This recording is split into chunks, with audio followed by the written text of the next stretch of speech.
Bismillahirrahmanirrahim. Assalamualaikum warahmatullahi wabarakatuh.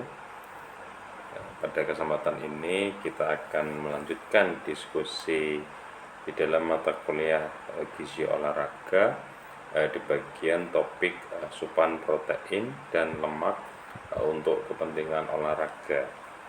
Sebelumnya kita sudah diskusikan bagaimana peranan karbohidrat, kemudian bagaimana prinsip pengaturan asupan karbohidrat untuk atlet atau untuk kepentingan olahraga, baik itu sebelum exercise, kemudian selama exercise maupun pasca exercise atau fase recovery.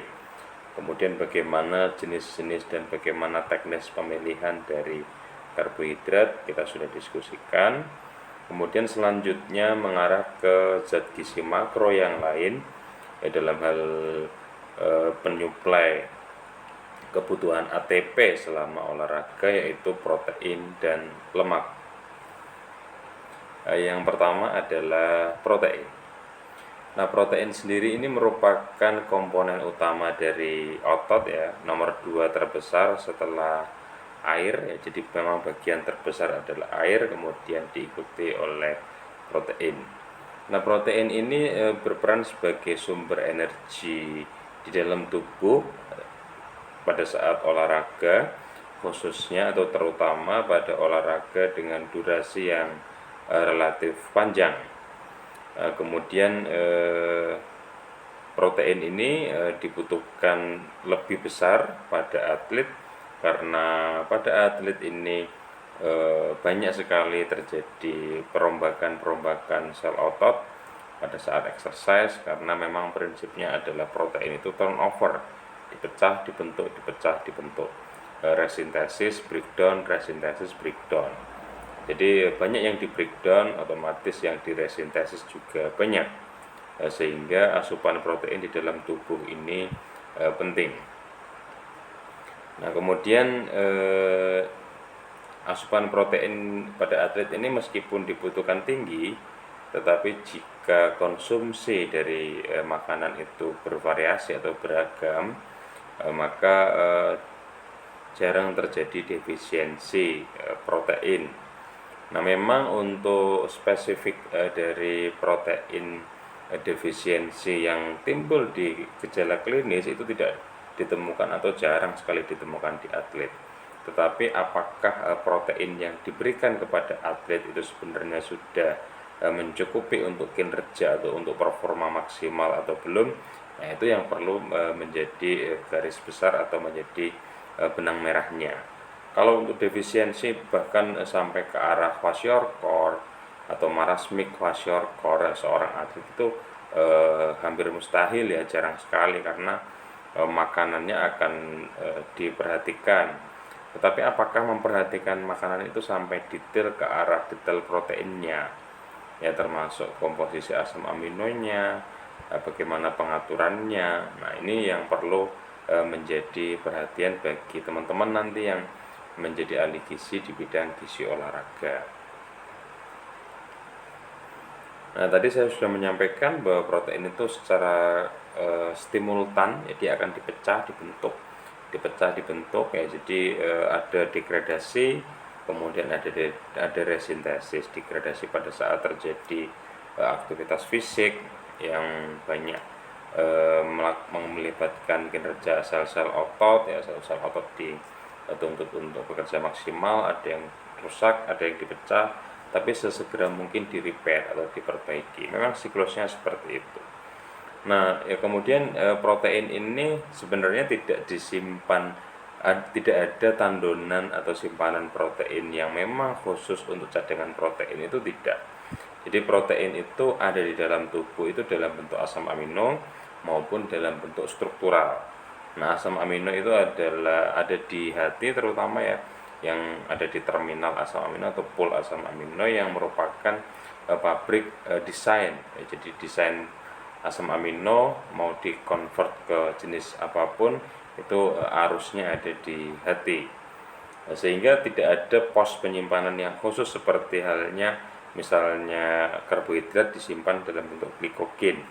Jadi disimpan, spernya ada di otot dan ada di hati. Kemudian Untuk lemak memang disimpan dalam bentuk adiposa, ya, di sel adiposa, subkutan maupun di abdominal. Tapi untuk protein simpanannya ada pada lebih ada pada bentuk pool asam amino dan struktural. Ya. Struktural itu artinya proporsi tubuh itu banyak sel-sel tubuh termasuk sel otot itu banyak yang mengandung protein di sana. Nah itulah nanti yang akan digunakan atau didegradasi pada saat tubuh membutuhkan asupan energi yang membutuhkan ATP dalam jumlah yang besar, kemudian backup dari protein untuk proses gluconeogenesis, ya itu juga akan banyak membreakdown protein-protein struktural. Nah, sehingga asupan protein ini harus dikonsumsi rutin, ya. Rutin itu artinya secara AKG atau angka kecukupan gizi, kemudian pada atlet disesuaikan sesuai dengan kebutuhannya sehingga tidak ada defisiensi atau dia bisa menunjang performa yang maksimal pada atlet. Nah ini saya flashback ke asam amino esensial atau essential amino acid. Nah di sini ada isoleucin, leucin, lisin, metionin, phenylalanin, treonin, triptofan, valin. Nah, sedangkan yang non esensial ada di bagian kanan. Kenapa saya memflashback ini? Karena untuk protein atau kualitas dari protein itu ditentukan dari komposisi asam amino esensialnya. Misalnya saya punya produk tempe. Nah di dalam tempe itu memang high protein, proteinnya tinggi untuk tempe itu. Tetapi ada salah satu komponen asam amino, misalnya metionin, ya di dalam tempe atau makanan kacang-kacangan itu metioninnya rendah. Sehingga apa? Pada saat kita konsumsi tempe, ya meskipun itu dari sisi kuantitas protein terpenuhi, tetapi kalau dari kualitas atau dari komposisi metionin yang enggak ada atau sering disebut sebagai asam amino pembatas, nanti pada saat masuk ke dalam tubuh kita, pada saat tubuh membutuhkan struktural protein yang komposisi asam aminonya ada metioninnya, jadi kurang bermakna. Maka seringkali disinggung bahwa protein yang berasal dari hewani itu relatif lebih baik dibandingkan yang berasal dari nabati. Kenapa? Karena komposisi asam amino yang ada pada hewani itu relatif lebih kompleks, lebih lengkap dibandingkan dengan yang ada pada nabati. Komposisi asam amino esensialnya terutama. Karena yang bagian non esensial ini tubuh itu sudah mampu memproduksi sendiri, asalkan yang esensial ini ada. Maka nabati biasanya perlu adanya komplementasi. Misalnya tempe dikombinasi dengan bahan sumber protein lain yang metioninnya tinggi, ya, sehingga saling melengkapi dan overall tubuh dia mampu untuk mencukupi kebutuhan protein tubuh. Jadi itu arah dari asam amino esensial adalah ke sana. Sehingga nanti misalnya memilih makanan untuk atlet, jangan yang berdasarkan hanya pada total protein, ya, atau protein kasar total, tetapi telisik sampai ke komposisi asam aminonya. Karena ini nanti krusial untuk atlet, ya. Atlet yang defisiensi asam amino esensial tertentu meskipun total intake dari proteinnya tercukupi, tetap aja dia akan defisien struktural atau fungsional yang membutuhkan asam amino yang bersangkutan tadi. Nah ini saya juga flashback, ya, dari di dalam tubuh kita ada terminal atau kumpulan asam amino yang dominannya ada pada hati. Di sini ya, kumpulan asam amino ini berasal dari diet, dari makanan, kemudian dari beberapa proses transaminasi, deaminasi yang berasal dari karbohidrat, lemak ini terutama yang non esensial, ya. Kemudian ini dari degradasi jaringan. Kemudian digunakan untuk apa saja, ya, pada atlet yang krusial ini untuk pembentukan glukosa, ya, gluconeogenesis. Pada saat level karbohidrat sudah mulai turun, glukosa darah mulai turun, maka gluconeogenesis akan membackup-nya. Dari mana gluconeogenesis? Substratnya salah satunya dari protein yang atau asam amino yang bersifat glukogenik. Kemudian di sini juga berperan untuk produksi ATP. Jadi pada saat level karbohidrat turun untuk menghasilkan ATP, lemak juga kecepatannya tidak secepat karbohidrat, maka protein ikut membantu untuk membackup kebutuhan itu. Nah, protein untuk atlet itu sebenarnya untuk apa saja peranannya? Yang pertama adalah membangun massa otot atau massa tubuh yang bebas dari lemak. Nah, untuk atlet yang bersifat strength atau kekuatan, ini penting untuk membentuk massa otot.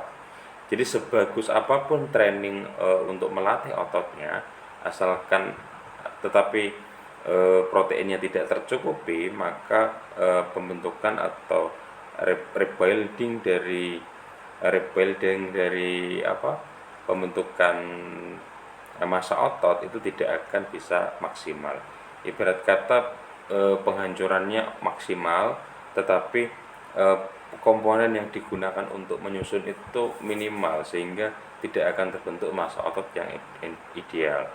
Kemudian untuk atlet yang bersifat endurance ini lebih berperan kepada gluconeogenesis untuk membackup kadar glukosa darah selama exercise, kemudian digunakan untuk produksi ATP pun pada saat training sebelum kompetisi. Pada atlet yang bersifat endurance, dia juga berperan untuk memperbaiki dan membentuk massa tubuh yang bebas lemak atau memperbaiki massa otot. Jadi otot yang terstruktur dengan baik ya, dengan komposisi protein yang lengkap, di situ akan ibarat kata kita menyusun sebuah pabrik yang di situ pondasinya kuat ya, bangunannya lengkap, sehingga di situ akan produksi ATP-nya akan optimal. Nah, rata-rata dari total asupan protein yang diberikan kepada atlet itu 5-10%-nya itu digunakan sebagai bantuan untuk menyuplai ATP atau untuk dikonversi menjadi energi dalam bentuk ATP. Nah, ini yang perlu diperhatikan. Jadi protein itu memang tujuan utama awalnya itu bukan sebagai bahan baku untuk membentuk ATP atau untuk energi, tetapi tujuan besarnya adalah lebih ke arah struktural untuk membangun sel-sel yang ada di dalam tubuh kita, kemudian dengan tujuan fungsional sebagai komponen hormon, komponen enzim, yang di situ dia berperan di dalam memanage atau memetabolisme berbagai macam sistem yang ada di dalam tubuh kita. Maka peranannya memang ke arah kontribusi energi itu sekitar 5-10%. Jadi berdampak, kemarin sudah saya sampaikan bahwa pada saat asupan karbohidrat itu low, ya low karbohidrat diet, jadi kalau misalnya atlet itu makan proteinnya itu banyak sekali, tetapi karbohidratnya tidak cukup, maka protein akan banyak yang digunakan untuk membackup kekurangan karbohidrat untuk gluconeogenesis dan produksi ATP. Jadi rugi karena rata-rata makanan atau komponen bahan pangan yang tinggi protein itu harganya di atas komponen yang tinggi karbohidrat. Kemudian yang kedua, dia akan membebani kinerja tubuh kita, terutama sistem ekskresi, karena banyak sekali nitrogen yang akan dibuang dalam bentuk amonia dan urea. Kemudian kepentingannya ya pada atlet yang strength tadi untuk membentuk massa otot, kemudian untuk endurance tadi untuk gluconeogenesis, kemudian untuk pembentukan struktur otot, dan untuk kebutuhan ATP. Nah, jadi pada kondisi glikogen yang pada kondisi adanya asupan protein ya, penggunaan glikogen yang ada di dalam tubuh ini akan bisa dihemat juga. Jadi dengan adanya asupan protein backup untuk gluconeogenesis, akhirnya glikogen itu tidak langsung drop. Jadi habisnya glikogen tubuh itu relatif bisa ditunda, karena glikogen yang drop itu akan diiringi dengan terjadinya kelelahan, sehingga stamina menjadi lebih baik. Nah, kemudian kebutuhan tubuh kita akan protein itu berapa? Jadi biasanya dihitung dengan berdasarkan kilogram berat badan. Nah, beberapa studi menunjukkan bahwa seseorang yang normal itu dietnya kisaran 0,7. Artinya normal itu dia bukan atlet ya, orang awam, ya sekitar 0,75 gram per kilogram berat badan. Taruhlah dia memiliki bobot 60 kg, artinya 60 kali 0,75 berarti sekitar 45 gram protein. Gram protein ya, bukan gram bahan pangan. Jadi gram protein, 45 gram protein per hari itu untuk yang non atlet. Tetapi yang atlet itu tidak cukup, ya diberikan diet 0,75 gram per kilogram berat badan itu tidak cukup, karena tadi atlet membutuhkan massa otot yang lebih baik, yang lebih kuat, sehingga pondasinya harus semakin kuat. Bahan baku untuk menyusun otot itu protein juga harus banyak. Kemudian yang kedua, peranannya di dalam tadi gluconeogenesis. Jadi mau nggak mau harus ada tambahan intake dari protein untuk proses itu, karena tidak mungkin gluconeogenesis itu tidak berjalan selama exercise, apalagi exercise-nya itu long time. Jadi untuk backup itu. Kemudian untuk backup ATP juga, percepatan produksi ATP selama olahraga, sehingga pada diet 0,75 gram per kilogram berat badan untuk atlet itu banyak studi yang melaporkan bahwa itu tidak cukup, sehingga harus ada tambahan asupan protein ya, untuk tadi ya, untuk sistem, untuk gluconeogenesis, kemudian untuk struktural ya, yang otot yang dipecah, yang rusak harus sesegera mungkin di repair, diperbaiki, apalagi atlet yang masih dalam proses pertumbuhan dan perkembangan. Jadi ini penting ya, asupan protein. Jadi kadangkala gini, ada atlet yang latihannya tinggi, intensitas latihannya tinggi, tetapi asupan makanan terutama asupan proteinnya itu tidak dicukupi dengan baik. Nah, ini akan terjadi degradasi sel-sel otot, sehingga nanti semakin lama sel-sel ototnya akan semakin, porsi bobot badannya akan turun, karena massa tubuh bebas lemaknya akan turun juga. Nah, ini yang tidak bagus. Jadi apalagi pada masa pertumbuhan. Jadi pembentukan kejar tumbuh, struktur otot ini harus mencukupi asupan proteinnya. Ya, sehingga ada yang atlet pada saat masa tumbuh kemudian justru malah dia bobotnya semakin turun. Nah, ini tidak terjadi karena asupan proteinnya bisa di pick up dengan baik. Nah, ini beberapa studi menunjukkan, ini saya ambil dari buku Anita Bin yang sudah saya share ke teman-teman. Silakan lebih detailnya dibaca di situ ya, pedoman untuk gizi olahraga.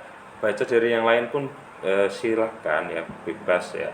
Yang saya beri arahan ke sana karena bahasanya relatif mudah untuk diterima. Tetapi tidak menutup kemungkinan teman-teman mengakses dari berbagai sumber referensi.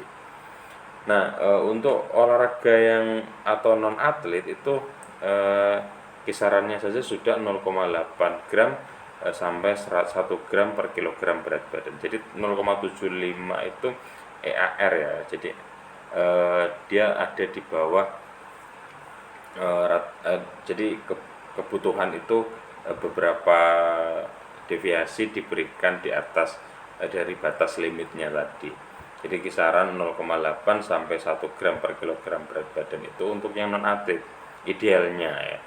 Apalagi yang atlet ya. Atlet endurance ini kisarannya sekitar 1,2 sampai 1,4 gram per kilogram berat badan. Nanti tergantung endurance-nya ini intensitasnya tinggi atau rendah. Nanti semakin tinggi intensitasnya maka semakin diberikan porsi yang lebih. Kemudian untuk atlet strength yang kekuatan, karena dia butuh struktur otot yang kuat, maka dia diberikan sedikit lebih tinggi dibandingkan dengan yang endurance. Kemudian pada atlet dengan program tertentu, misalnya program peningkatan bobot badan atau penurunan massa lemak, ya maka asupan proteinnya juga akan ditinggikan. Nah, batas atas untuk asupan protein itu disarankan tidak lebih dari 2 gram per kilogram berat badan. Jadi misalnya bobotnya 60 itu bobotnya 60 kilogram ya. Jadi maksimal asupan protein dalam satu hari itu cukup 120 gram protein. Sekali lagi bukan 120 gram bahan pangan, tapi 120 gram protein. Nah, ini beberapa sumber protein. Kenapa di sini saya tampilkan yang pangan hewani? Yang pertama lebih enak. Kemudian yang kedua tadi komposisi asam aminonya relatif lebih kompleks atau lebih lengkap dibandingkan dengan dari nabati. Apakah saya underestimate yang nabati? Tidak ya. Silahkan eksplorasi itu, tetapi jangan lupa telisik komposisi asam aminonya. Misalnya di kacang-kacangan tadi dia defisiensi atau ada asam amino pembatas yaitu metionin. Nah, silahkan teman-teman komparasi dengan bahan pangan lain, misalnya serealia, kacang-kacang, beras atau jagung, yang di situ ada metioninnya, tetapi dia memiliki defisiensi asam amino yang lain misalnya. Jadi saling melengkapi. Itu yang disebut sebagai komplementasi protein. Nah, ini banyak yang diterapkan pada yang bersifat vegetarian. Jadi dia hanya konsumsi pangan nabati saja. Vegetarian asalkan tidak sampai dia menolak telur ya, atau menolak susu, nah ini masih oke. Tapi kalau dia sama sekali tidak mau dari hewani, nggak mau daging, ikan, nggak mau telur, nggak mau susu, nah ini harus benar-benar cermat. Kalau perlu memang diberikan suplementasi asam amino atau suplementasi protein tertentu. Ya, jadi ini ya, jadi memang untuk atlet itu disarankannya adalah dia tinggi protein tapi lemaknya nggak banyak-banyak. Nah, ini yang relatif sulit ya, terutama di Indonesia ya. Biasanya pangan yang tinggi protein itu dia akan beriringan dengan dia tinggi lemak juga ya. Jadi nanti memang idealnya misalnya pemilihan daging pada atlet untuk dikonsumsi atlet itu ya idealnya yang dicari yang lean body mass aja ya. Jadi yang seperti gajinya atau yang komponen-komponen yang lemaknya tinggi itu di cut atau ditepikan, dipilih yang memang di situ fokus ke asupan proteinnya. Nah, ini beberapa fakta mengenai protein. Yang pertama adalah beberapa studi menunjukkan bahwa orang yang belum pernah latihan atau tidak pernah latihan itu membutuhkan protein per kilogram berat badan yang lebih tinggi dibandingkan dengan orang yang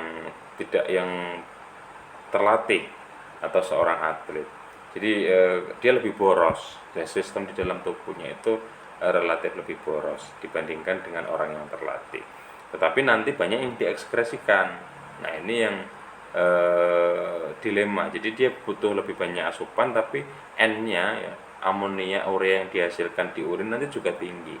Karena sistem di dalam tubuhnya itu tidak efisien di dalam menggunakan protein. Memang training atau latihan atau olahraga itu mengefisienkan berbagai macam sistem metabolisme tubuh, terutama metabolisme zat gizi makro untuk menghasilkan ATP. Nah, ini sistem jadi lebih jadi inputnya minimal tapi outputnya itu dapat gitu loh. Itu yang terlatih. Tapi yang tidak terlatih atau tidak pernah latihan itu boros. Dari sisi kardiorespirasi sudah boros oksigen. Kemudian dia di dalam sistem tubuh juga dia boros di dalam ekskresinya ya. Nah, jadi latihan itu meningkatkan banyak sekali aspek di dalam tubuh kita. Jadi setelah dia terlatih ya, setelah latihan ya, setelah 3 minggu latihan itu terbukti sistemnya lebih efisien. Protein dipecah Ya, yang ketiga ya, protein ini dipecah pada saat glikogen turun. Ini pemecahan protein tubuh akan tinggi. Jadi tadi sudah saya sampaikan bahwa diet yang rendah karbohidrat akan berdampak pada rendahnya simpanan glikogen tubuh. Nah, simpanan glikogen tubuh yang rendah akan berdampak pada glukosa darah yang relatif cepat turun. Nah, glukosa darah yang cepat turun ini akan memantik proses gluconeogenesis, di mana proses itu menggunakan protein salah satunya sebagai substrat. Nah, selain substrat yang lain yaitu dari laktat atau dari gliserol. Nah, protein ini memainkan peran penting di dalam proses itu, sehingga protein akan banyak yang didegradasi, kemudian asam amino glukogeniknya akan berperan ke gluconeogenesis. Yang ketogenik arahnya adalah ke siklus Krebs dan menghasilkan ATP. Nah, kemudian fakta yang lain adalah dengan adanya asupan protein yang cukup, ternyata dia akan memperbaiki perubahan komposisi tubuh yang tadinya arahnya adalah pembentukan lemak, tetapi dengan latihan dan asupan protein yang cukup, maka di situ akan terbentuk massa otot dan banyak menghilangkan massa tubuh yang berlemak. Nah, kemudian fakta yang lain adalah konsep bioavailability ini ada di atas konsep quantity. Yang perlu diperhatikan itu. Jadi kuantitas protein itu tidak mencerminkan cukup tidaknya protein yang dikonsumsi. Jadi harus memperhatikan konsep bioavailability tadi, ketersediaan secara biologis yang dilihat dari bagaimana komposisi asam aminonya. Jadi komposisi asam amino yang lengkap memiliki bioavailability yang tinggi. Nah, ini yang harus dipenuhi selain kuantitas. Kuantitas penting, tapi yang tidak kalah penting adalah ini, bioavailability. Nah, kalau tidak mencapai itu, ya kuantitasnya saja, ya defisiensinya itu harus ditambal dari suplementasi. Nah, kemudian makanan-makanan yang berisi dari semua komposisi asam amino esensial yang lengkap, ya, yang esensialnya yang lengkap disebut sebagai protein yang komplit. Nah, telur, ya, putih telur bersama dengan kuning telur ini relatif komplit dibandingkan dengan pangan yang lain, karena di situ memang komposisi asam aminonya bagus. Nah, saya sampaikan tadi, vegetarian yang tidak makan telur, yang tidak makan susu, ini harus diperhatikan. Kalau dari nabati semua, harus prinsip komplementasinya harus jalan. Kalau tidak jalan, ya harus dapat suplemen. Kalau tidak, itu nanti akan defisiensi. Nah, kemudian kalau memang dia masih bisa konsumsi telur dan susu, saya rasa itu tidak masalah. Nah, kemudian fakta yang lain adalah konsumsi protein yang terlalu tinggi atau yang semakin tinggi itu membutuhkan asupan cairan yang relatif lebih tinggi juga, karena N yang ada di dalam tubuh itu akan dibuang dalam bentuk amonia dan urea. Di situ dia akan membutuhkan banyak air atau banyak H2O untuk memfasilitasi proses ekskresinya. Oke, itu mengenai protein.